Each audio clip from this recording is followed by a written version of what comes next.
नमस्कार कीजिए ब्रजेश मिश्रा का और आप देखना शुरू कर चुके हैं द डिबेट। बहनों भाइयों, उत्तर प्रदेश में उपचुनाव को लेकर राजनीतिक हाहाकार मचा हुआ है।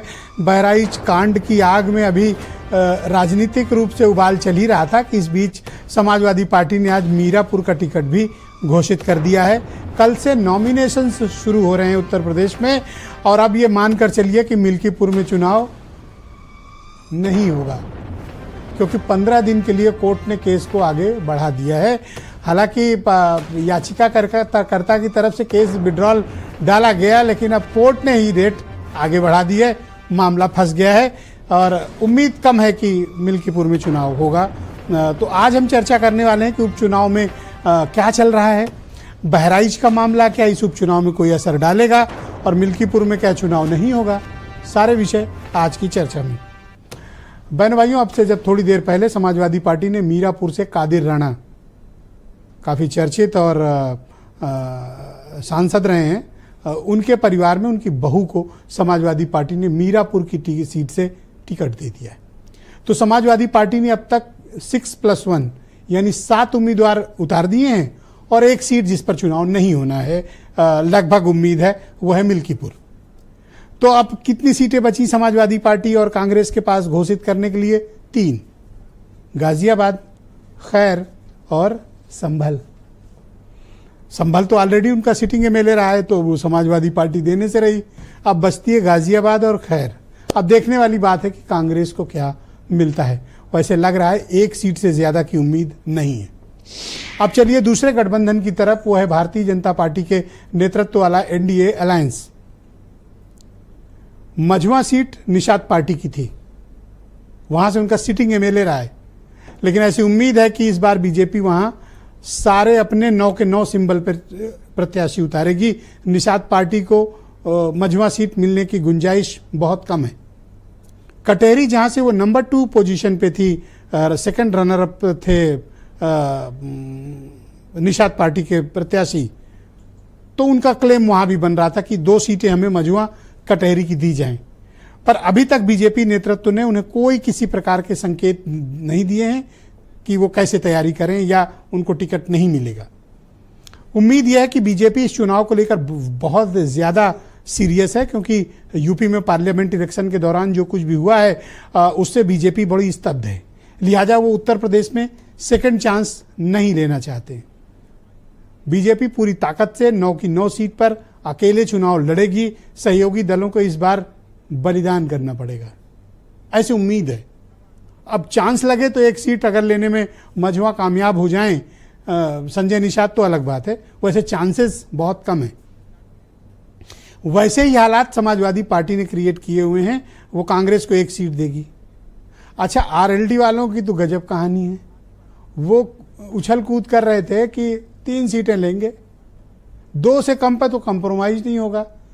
ऐसा प्रतीत होता है कि मीरापुर सीट तक बीजेपी ने आरएलडी को रोक दिया है कि मीरापुर के अलावा कुछ भी नहीं मिलेगा और संभावनाएं बिल्कुल क्षीण है। कल से नॉमिनेशंस प्रारंभ हो रहे हैं। बहनों भाइयों, इसी बीच जो बहराइच की हिंसा, उससे उपजा जो राजनीतिक माहौल है, क्या उपचुनाव उससे प्रभावित होगा? ये एक महत्वपूर्ण घटनाक्रम है।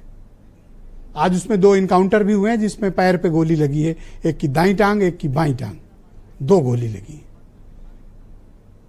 तो क्या इसका कोई इम्पैक्ट पड़ेगा?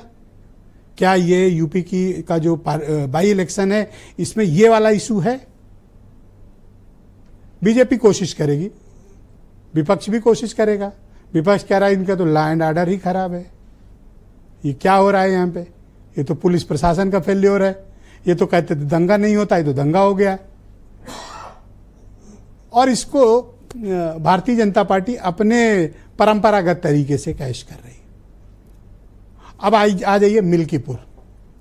आज उम्मीद थी कि लखनऊ बेंच हाईकोर्ट में इस मामले की सुनवाई हुई, तो सब ये उम्मीद कर रहे थे कि इस मामले में कोर्ट याचिका वापस लेने की बात को स्वीकार लेगा, लेकिन कोर्ट ने कहा आ तो गए हो, अब हम अपने हिसाब से फैसला लेंगे। 15 दिन बाद की तारीख दी है कोर्ट ने। तो इसका मतलब अब बिल्कुल स्पष्ट है कि मिल्कीपुर में चुनाव नहीं होगा।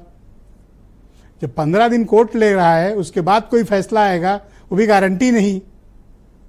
और वो भी ऐसे मामले में चुनाव आयोग ने चुनाव पर रोक लगाई है जिस पे कोर्ट ने कोई टिप्पणी ही नहीं दी थी, कोई स्टे नहीं दिया था, सिर्फ एक पिटीशन दाखिल है और ये बात किसी को पता भी नहीं थी, दाखिल करने वाले को भी आइडिया नहीं था।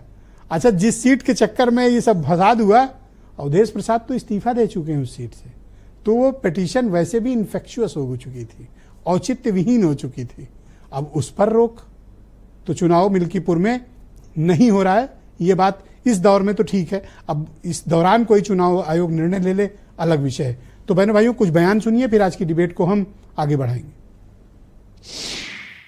हम सभी सहयोगी दलों के साथ मिलकर हर चुनाव लड़ते हैं। योगी आदित्यनाथ जी ने जो उत्तर प्रदेश के विकास की एक नई इबारत लिखी है, उसको मजबूत करने के लिए हम निश्चित रूप से अपने सहयोगी दलों के साथ 9 की 9 सीटें जीतने में कामयाब होंगे। अभी 9 विधानसभा का उपचुनाव हो रहा है और समाजवादी पार्टी गठबंधन के साथ, इंडिया गठबंधन के साथ चुनाव लड़ेगी और सभी 9 सीटों पर इंडिया गठबंधन चुनाव जीतेगा। हो जाएगा 1-2 दिन में, हमारा राष्ट्रीय नेतृत्व और कांग्रेस मिलकर के कर लेंगे।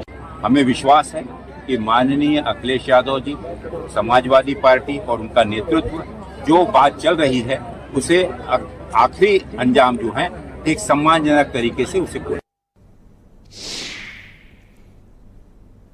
तो बहनों भाइयों, आज की परिचर्चा को आगे बढ़ाते हैं। संजय चौधरी बीजेपी के प्रवक्ता हैं, नाहिद लारी खान हमारे साथ मौजूद हैं, समाजवादी पार्टी से हैं, प्रदीप सिंह कांग्रेस कमेटी के प्रवक्ता हैं, रोहित अग्रवाल राष्ट्रीय लोकदल से हैं, सुशील दुबे जी जाने माने पत्रकार, और थोड़ी देर में मिल्कीपुर कांड के जनक पूर्व विधायक बाबा गोरखनाथ भी हमारे साथ जुड़ेंगे, और वीरेंद्र सिंह जी भी हमारे स्टेट हेड इस कार्यक्रम में हमारे साथ मौजूद हैं। आप सभी का स्वागत और धन्यवाद।